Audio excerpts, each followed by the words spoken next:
Hello. तो स्वागत है आपका कॉमिक्स की दुनिया में। आज हम पढ़ने वाले हैं बांकेलाल की दूसरी कॉमिक्स और उस कॉमिक्स का नाम है अप्सरा की आंखें। और जो कल हमने पहली कॉमिक्स पढ़ी थी जिसका नाम था शिव का शाप, और आज बांकेलाल ऐसा है वो वैसा क्यों है ये बताने के लिए हमने पहले कॉमिक्स में पढ़ा था कि उन्हें शिव जी ने उसे श्राप दे दिया था, और जिसके कारण बांकेलाल जो कि जब भी किसी का बुरा करने जाता है तो उसका भला ही होता है और उसका कोई फ़ायदा बांकेलाल को ही होता है। और बांकेलाल कौन है? तो ये चार्ली चैपलिन जैसा दिखने वाला इंसान ही बांकेलाल है, और ये हमारे कहानी का हीरो भी है। तो स्टार्ट करते हैं इस कहानी को जिसका नाम है अप्सरा की आंखें। बड़े ही लोटपोट करने वाली ये कहानी होती है। देखते हैं नए पाठकों के लिए। बांकेलाल बचपन में बहुत शरारती था। एक दिन उसने भगवान शंकर और पार्वती को मांस का अर्घ पिला दिया, जिससे क्रोधित होकर शंकर भगवान ने उसे शाप दे दिया, परंतु फिर शीघ्र ही शांत होकर अपने शाप का असर कम कर लिया। अब बांकेलाल जिसका भी बुरा सोचता है उसका भला हो जाता है और उससे बांकेलाल को भी लाभ होता है। तो इसके डिटेल में जानने के लिए आप पहला वीडियो देख सकते हैं, शिव का शाप वाला। तो ये है हमारा Charlie Chaplin hero Bankelal. Bankelal का उद्देश्य है विशालगढ़ का राजा बनना, किंतु राजा विक्रम सिंह को गद्दी से हटाए बिना ये संभव नहीं।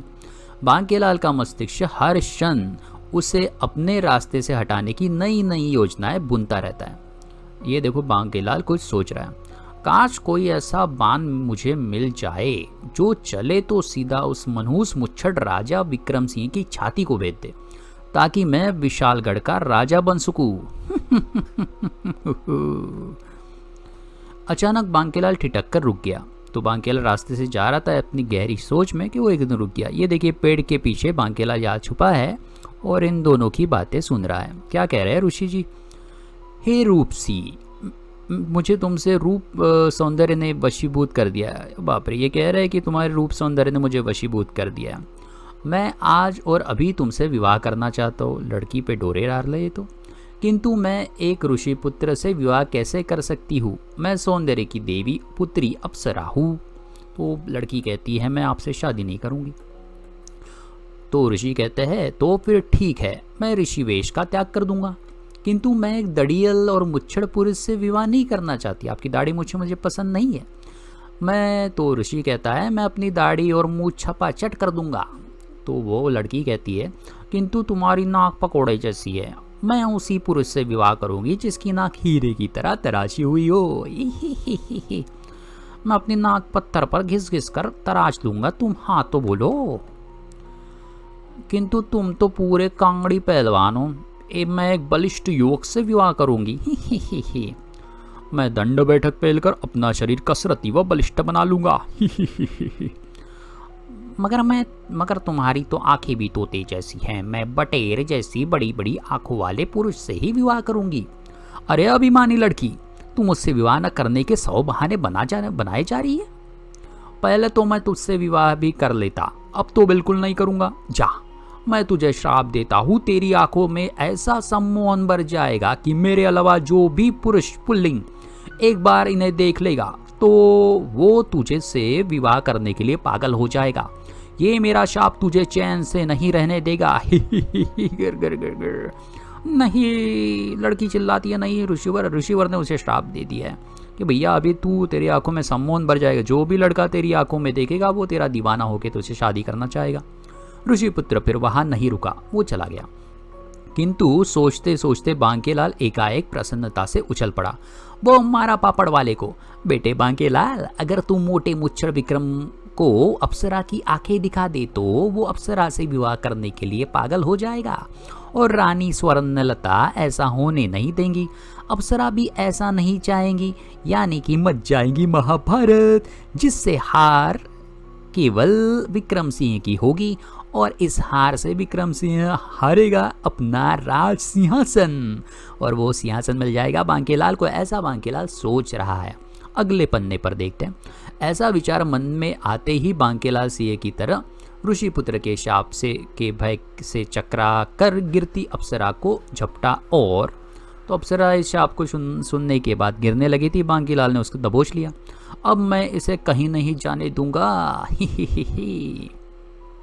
तो वो बेहोश है। बांकेलाल ने उसको इसमें बांध के लेके जा रहा है कपड़े में। चल बेटा बांकेलाल, भाग महल की ओर। अब ये बोरी मैं मुच्छड़ के सामने पहुँच कर ही खोलूँगा। जल्दी ही। अरे बांकेलाल, आओ आओ। महाराज, आपके लिए एक बड़ी शानदार वस्तु लाया हूँ। तो फिर जल्दी से दिखा। जल्दी से दिखाने के लिए तो भागा चला आ रहा हूँ महाराज।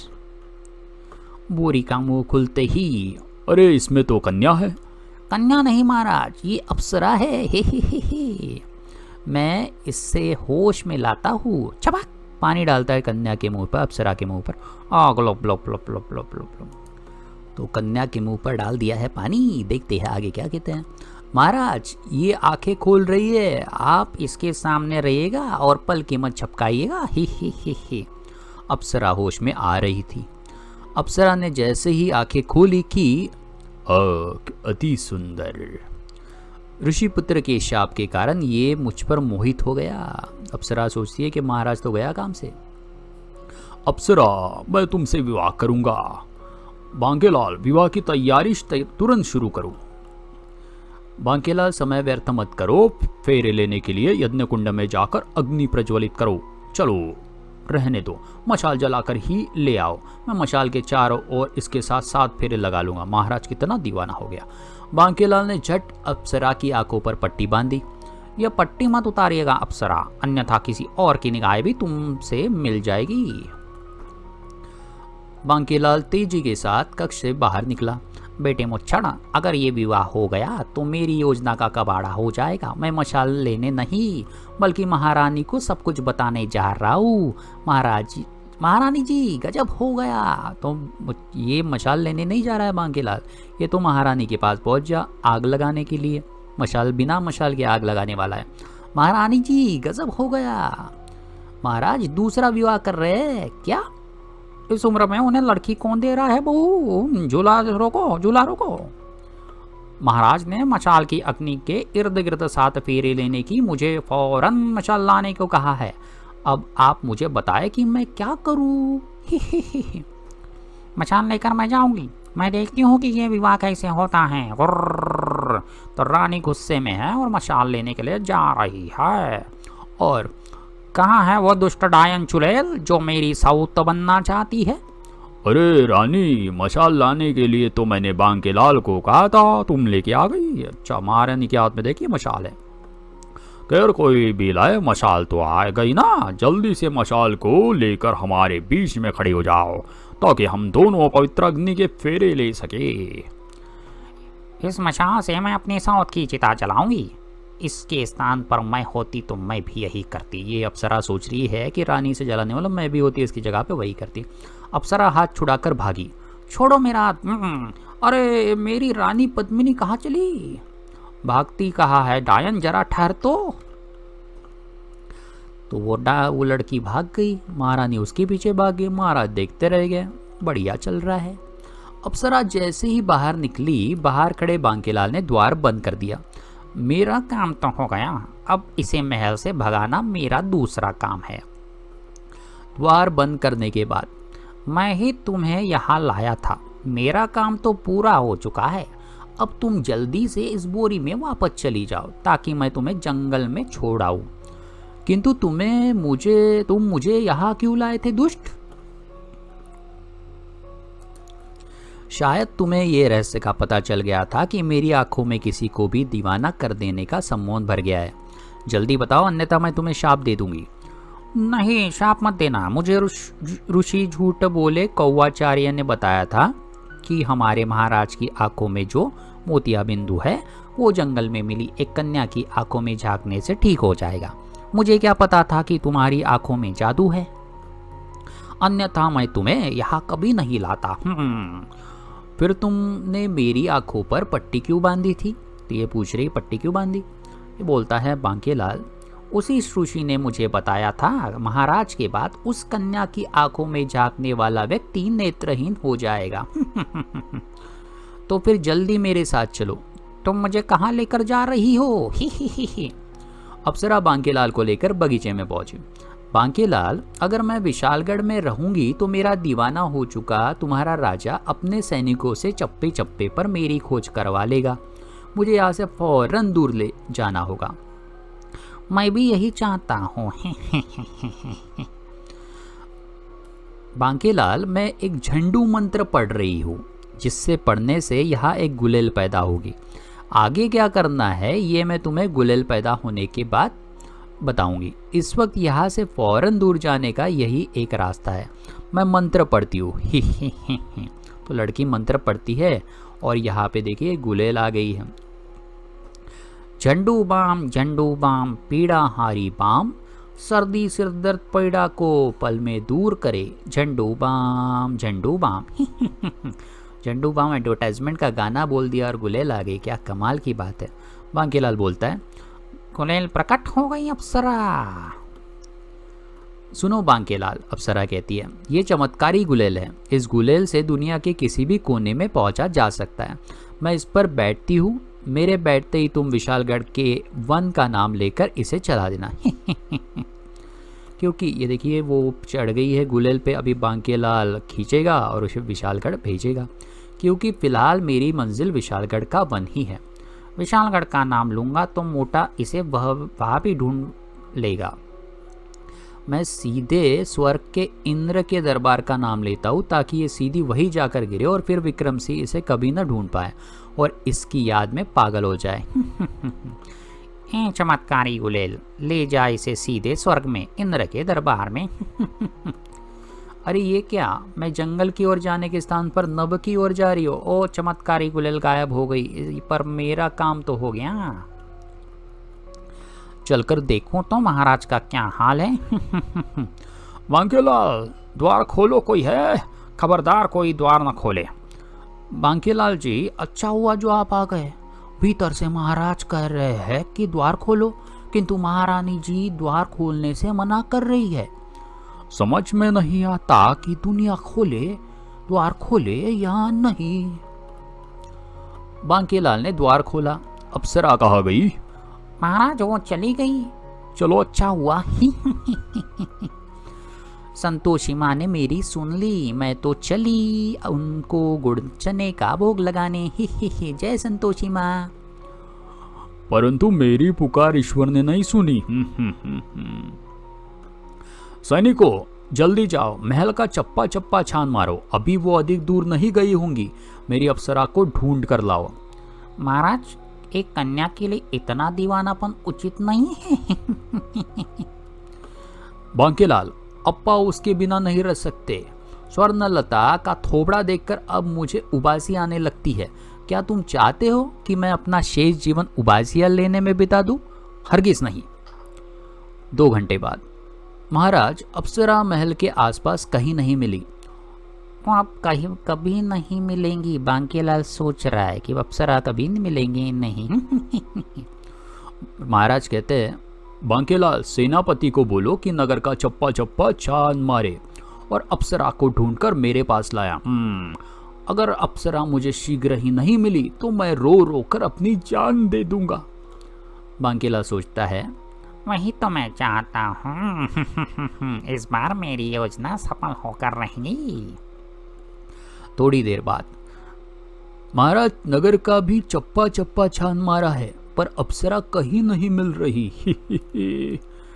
किंतु महाराज, बांकेलाल कहता है, किंतु आप भूमि पर बैठकर क्या बना रहे हैं महाराज? बांकेलाल, तुम नहीं समझोगे। ये मेरी अप्सरा है। हाय, बड़ी मुश्किल है। कोई मेरी अप्सरा है, कोई उसे ढूंढ के लाए ना। हु।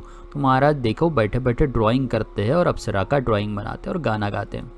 योजना, बांकेलाल सोचता है, योजना सफल हो रही है, मोटा पागल हो रहा है।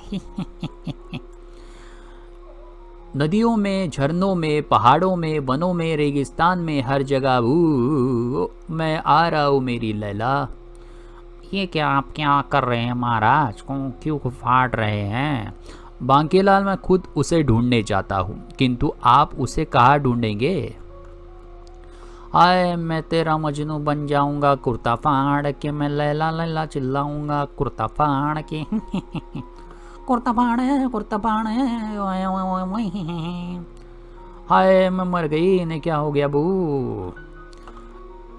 ऋषि कहते हैं, तभी ऋषि मुनि वहां पे एक आ गए अपना ज्ञान झाड़ने के लिए, और महारानी रो रही है बेचारी। ऋषि जी क्या कहते हैं, इन पर अप्सरा की आंखों का जादू चल गया है महारानी जी।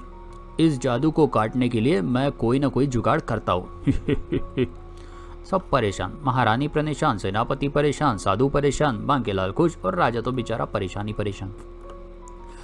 बांकेलाल, महाराज को रोको भू।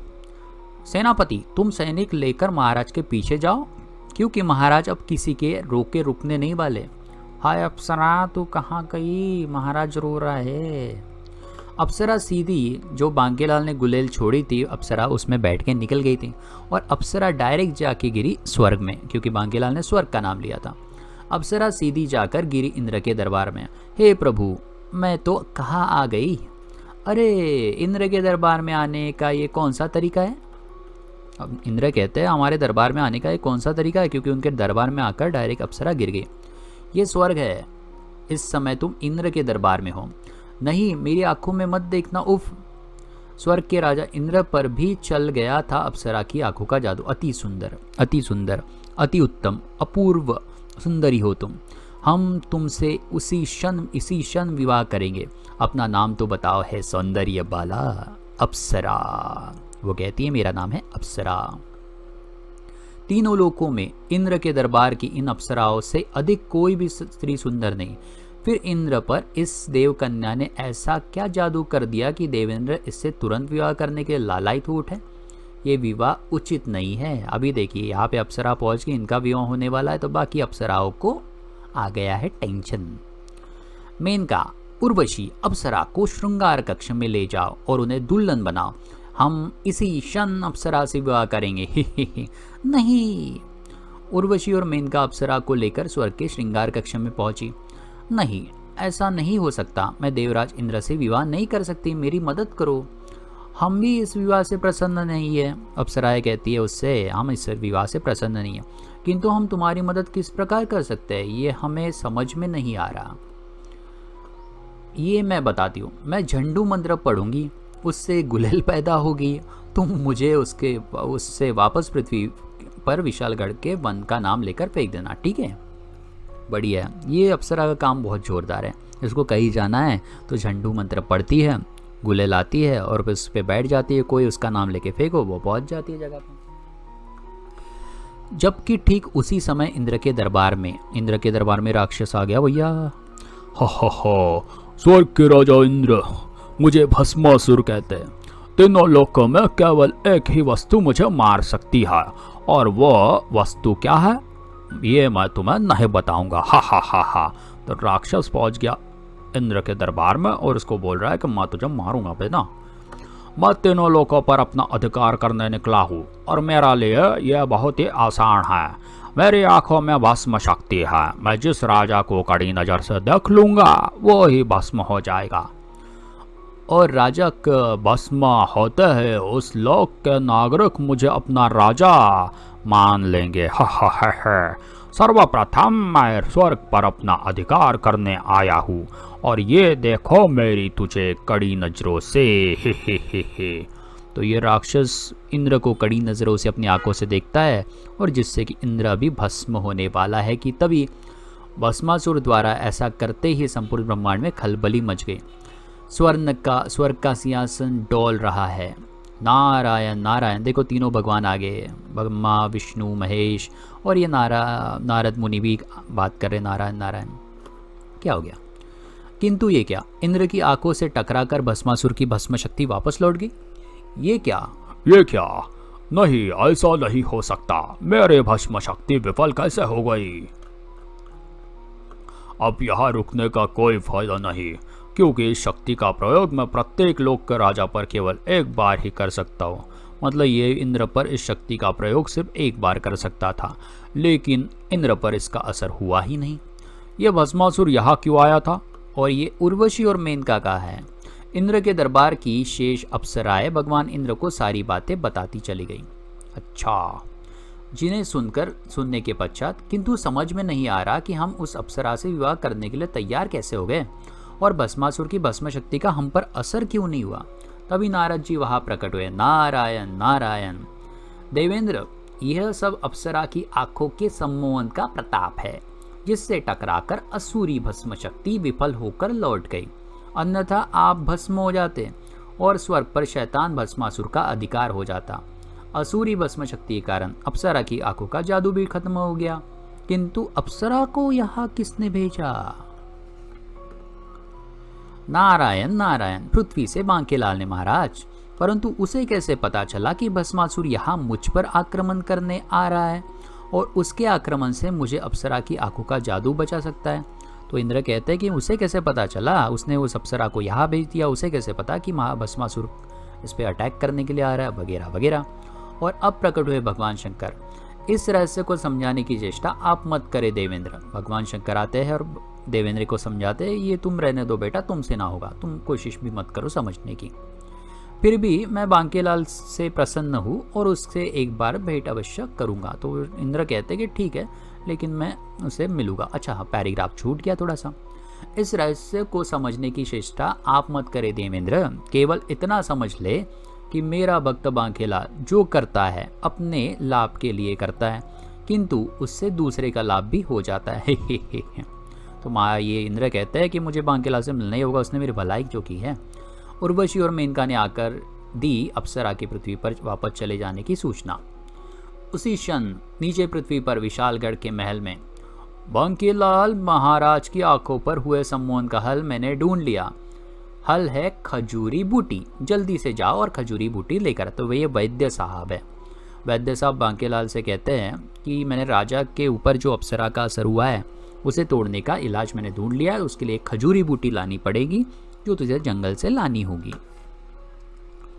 राजवैद्य से खजूरी बूटी के विषय में पता करने के पश्चात बांकेलाल वन की ओर चल पड़ा। खजूरी बूटी लाए मेरी जूती। तभी, ओह ये क्या, ये तो अप्सरा है जिसे मैंने इंद्र के दरबार में भेज दिया था। अप्सरा का जादू बांकेलाल पर भी चल गया। अप्सरा, अब मैं तुमसे अतिशीघ्र विवाह करूंगा। नहीं, मैं तुमसे विवाह नहीं कर सकती, मैं केवल उसी से विवाह करूंगी जिसकी आंखें बटेर जैसी बड़ी बड़ी। मैं अपनी आंखें बटेर से भी बड़ी कर लूंगा। तो फिर पहले जाकर अपनी आंखें बड़ी कर लो, फिर मेरे पास विवाह का प्रस्ताव लेके आना। किंतु अप्सरा, तुम मुझे छोड़कर मत जाना, मैं तुम्हारे लिए यहाँ एक कुटिया का निर्माण कर देता हूँ। जब तक मैं लौट कर ना आऊँ तुम यही रहना। बांकेलाल जी इसे अप्सरा कह रहे हैं। इसका मतलब अप्सरा बांकेलाल जी को मिल गई। महाराज को फौरन सूचित करना होगा। ये देखिए, ये सैनिक जो है देख रहा था जब बांकेलाल उसके लिए कुटिया बना रहा था। तो ये सैनिक जो है जाकर महाराज को बताएगा कि ऐसा ऐसा बांकेलाल जंगल में उस अप्सरा के साथ है। कुटिया तैयार होती है। उस उपवन में फलों की भरमार है। मेरे लौटने तक तुम्हें कोई भी परेशानी नहीं होगी। मैं तुम्हारी प्रतीक्षा करूंगी। बांकेलाल वहां से चल पड़ा। अपनी आंखें बटेर जैसी बड़ी मैं करूंगा कैसे भू, बांकेलाल सोच रहा है। मुझे किसने पुकारा? हमने बांकेलाल, हम हैं स्वर्ग के राजा देवेंद्र। ओ देवराज इंद्र, मेरे अहोभाग्य जो आपने मुझे दर्शन दिए। देवराज इंद्र ने बांकेलाल को सारी बातें कह सुनाई। फिर, बांकेलाल, तुमने स्वर्ग की रक्षा की है, हम तुमसे बहुत प्रसन्न हैं, वर मांगो। मेरी फूटी किस्मत भी स्वर्ग में ही लिखी गई है। अगर मुझे होती तो भस्मासुर स्वर्ग पर आक्रमण की तैयारी कर रहा है तो मैं कभी भी अप्सरा को स्वर्ग में नहीं भेजता, किंतु अब इस अवसर का लाभ तो मुझे उठाना ही चाहिए। हे इंद्र, मुझे कोई ऐसा उपाय बताए जिससे मेरी आंखें बटर जैसी बड़ी हो जाए। तो बांकेलाल वर मांगता है इंद्र से। अवश्य। सबसे बड़ी आंखें सांबर नामक पशु की होती है जो हिरन जैसा दिखता है। थोड़ी ही देर में सांबर तुम्हारे पास आएगा। फिर जब तुम अर्धरात्रि में उसे काजल लगाओगे तो तुम्हारी आंखें भी वैसी ही हो जाएगी। तो बांकेलाल खुश हो गया क्योंकि इंद्र ने उन्हें रास्ता बता दिया कि उसकी आंखें बड़े करने का। देवराज इंद्र अंतर्ध्यान होते हैं। वो मारा पापड़ वाले को, उसके बाद अप्सरा को मुझसे विवाह करने की कोई आपत्ति नहीं होगी। बांकेलाल सोचता ये आ गया। मैं आ गया बांकेलाल। अरे सांबर आ गया, इसकी आंखों तो सचमुच बहुत बड़ी और सुंदर है। चल भाई कुटिया चले, अर्धरात्रि को मैं तुझे अपनी हाथों से काजल लगाऊंगा। बांकेलाल तभी कुटिया के में पहुंचा ही था कि बांकेलाल कहाँ है मेरे मेरे अप्सरा। ये मनुष्य यहाँ कैसे आ गया?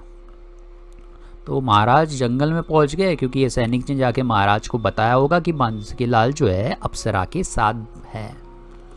विक्रम सिंह को नजर आ गई अप्सरा। वो रही अप्सरा। तभी स्वर्ग का सिंहासन तो मेरे हाथ से निकल गया। राक्षस यहाँ पे आ पहुंचा। देखो महाराज को लात मार दी उसने। किंतु अब पृथ्वी के एक राजा यानी तुझे मारकर पृथ्वी का राजा मैं बनूंगा। ही। तो अभी ये जो राक्षस है स्वर्ग से यहाँ पहुंच गया, क्योंकि वहां उसकी दाल नहीं गली। भस्मासुर की भस्म शक्ति से अब तू नहीं बचेगा राजा विक्रम सिंह। ये तो वही भस्मासुर है जिसके विषय में देवराज इंद्र बता रहे थे। और ये क्या? हाय, राजा विक्रम से भी टकराकर लौट आई मेरी भस्म शक्ति। यानी कि अब मैं पृथ्वी का राजा भी नहीं बन सकता। हो गया बेड़ा गर्क।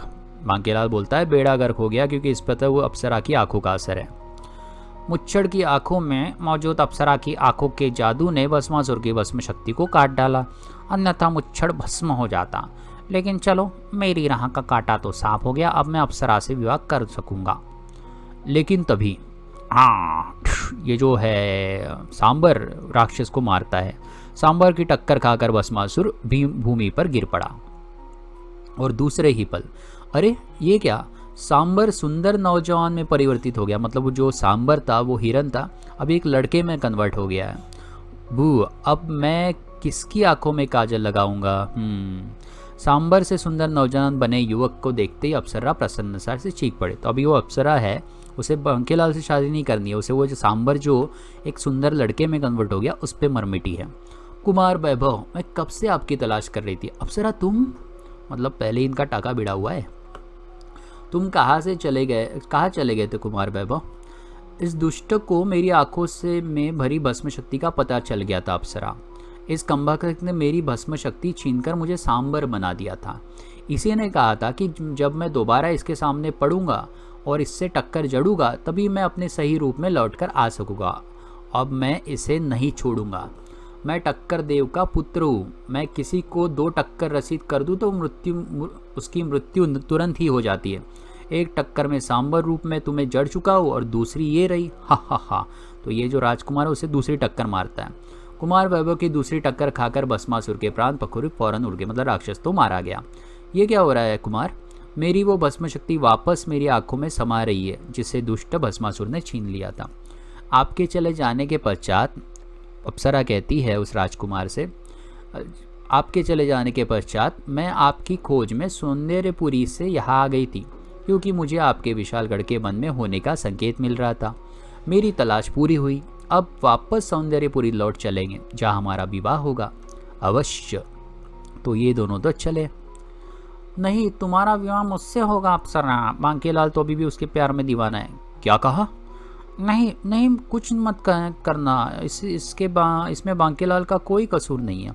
अप्सरा कुमार को ऋषि के शाप के विषय में बताती चली गई, जिसे सुनने के पश्चात तो फिर फिक्र की कोई बात नहीं, क्योंकि मेरी भस्म शक्ति से टकराकर बांकेलाल की आंखों में छाया तुम्हारा सम्मोहन का जादू टूट जाएगा। ही। क्यों बांकेलाल, क्या मेरी अप्सरा से विवाह करोगे? विवाह कभी नहीं है। मतलब ये राजकुमार अपनी भस्म शक्ति से बांकेलाल की आंखों का सम्मोहन तोड़ देता है। अभी बांकेलाल के ऊपर सम्मोहन का असर समाप्त हो गया। महाराज, अप्सरा जाते जाते महाराज से कहती है, महाराज मेरे कारण आपको जो असुविधाएं हुई उसके लिए मुझे माफ़ करें। मैंने झंडू मंत्र पढ़ लिया है।